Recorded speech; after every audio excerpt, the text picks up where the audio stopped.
Bonjour les frères et les sœurs. Je me présente, je suis le frère Richie, je fais partie de l'église de Villeneuve-sur-Lot. Je suis un candidat au ministère. Et je voudrais vous dire ce que Dieu m'a fait voir il y a environ un mois de ça. Voilà, que j'étais chez moi.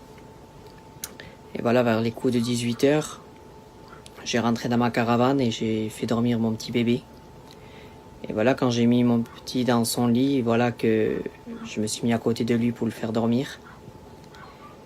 Et là, sans être fatigué, rien du tout, mes yeux sont fermés.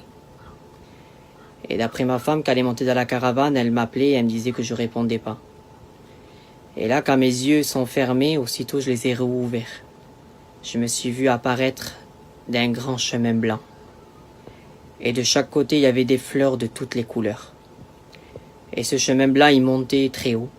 Et j'ai monté ce chemin. Et j'ai monté jusqu'en haut de ce chemin.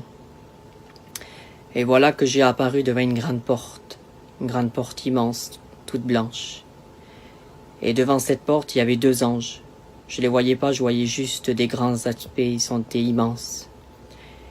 Et un de ces deux anges m'a parlé, il me dit « Je suis l'ange Gabriel. Et je dois te faire voir. » Et quand il m'a dit ça, j'ai vu aussitôt un grand livre s'ouvrir devant moi. Et il me disait « Ce livre est le livre de la vie. » Et quand ce livre s'est ouvert, j'ai vu mon nom écrit, mais il n'était pas écrit comme moi je l'écris ici.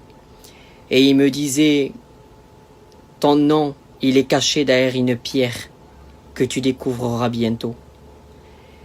Et quand il m'a dit ça, il me dit, il a le pouvoir d'effacer, mais il a le pouvoir de réécrire à celui qui demande pardon.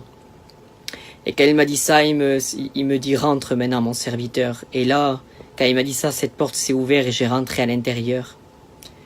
Et quand j'ai rentré à l'intérieur, j'ai vu une grande table immense. Ça posait des affaires sur cette table.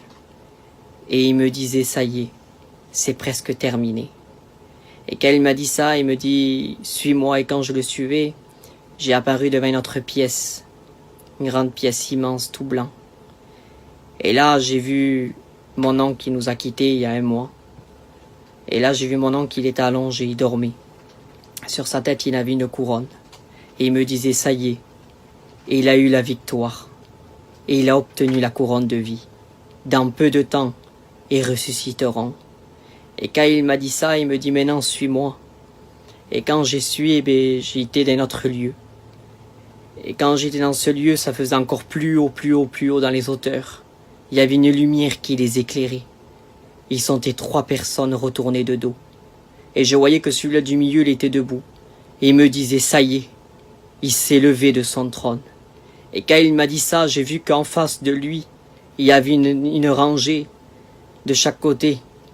Ils sont face à face, ils avaient tous la trompette à la bouche.